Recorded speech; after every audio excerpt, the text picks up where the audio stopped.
Part 3 шүү манайхаа. За одоо би сада ингээд шүлстэй үзүүлээ заяа. Ингээд шүл ярилцдаг. За усаад ярилцдаг.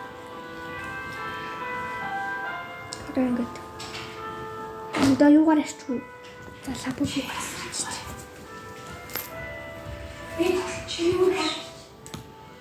Ингээд ярилцсан. Гэрлэн явж байна. За тэгээд юм мараа ир. Тэгээ дараагийнх нь болохоор энэ тодруулагчаар хийчихнэ. Ингээ дараа нь балнуудаа ингээ хийцдэг. Тэгээ дараа нь цавуугаа дараа нь 30 минутын энэ штрик гамтаа ирүүлэхгүй бол ер нь шалгалт маялгалтын үеэр бол надад бүрийн хэрэгэлдэг. Вэринг гэсэн шиг. Яахан гэсэн.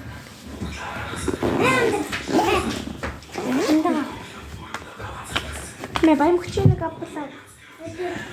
Ана үзүүлээд өгөх үү? Өнөөдөр үзүүлэх. Өөрөө тийм. За тэгээд юм байна. Би юм зүйлээс энэ жилдээ болохоор энэ жилдээ байхгүй юм аа авсан учраас нэг шин цогцолоогүй. Хинхэн надад байгаад исэн болохоор. Тэгээ бодолтой бас авсан. Надад аваагүй байгаа л та. Бодол бол ганц шишгийг үсэн тэгээ уянгаад авсан. Тэгээд одоо надад авах тутуу байгаа. Энэ хаг сайн бүтэнсэн дээж ажилласан болохоор нь харалт.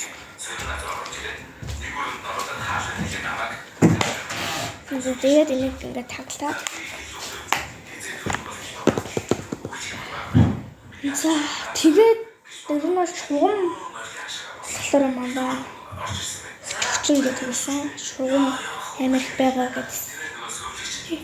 Ер нь бол тэгээд шугам аваагүй. Тэгээд болохоор авах хэрэгтэй байгаа юм болохоор ганц юу байгаа. Тэглээ. Нэр тийш бодол харандагцсан бол би сая хэлчихээ л мартаад. Тэгээд өөр юм байхгүй би формор бүгд тэгээд баяртай дараагийн бичлэгээр уулзцаа. Дараагийн бичлэгийг заавал үзээрэй заа юу.